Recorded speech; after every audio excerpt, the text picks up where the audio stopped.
ওগো আল্লাহ,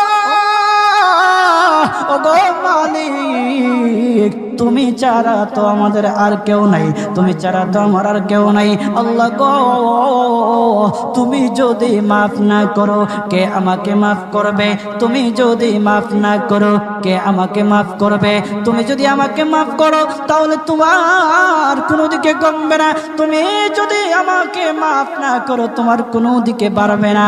আল্লাহ গো, তুমি আমাকে মাফ করে দাও। সারাটা জীবন অন্যায় কাজ করেছি, সারাটা জীবন নাফরমানি করেছি, আমার কাছে কালেমার দাওয়াত কম আসে নাই, আমার কাছে কালেমার দাওয়াত কম আসে নাই, আমাকে লোকেরা কম বোঝায় নাই। ওগো আল্লাহ, তুমি আমাকে মাফ করে দাও।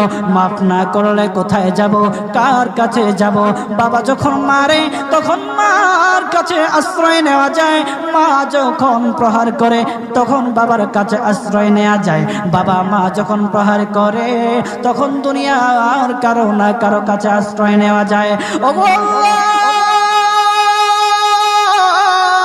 ওগো মালিক, তুমি যদি আমাকে মারো, তুমি যদি আমাকে আযাব দাও, ওগো আল্লাহ, কার কাছে যাব, কার কাছে গিয়া মাফ চাইবো? ওগো আল্লাহ, মেহেরবানি করে মাফ করে দাও।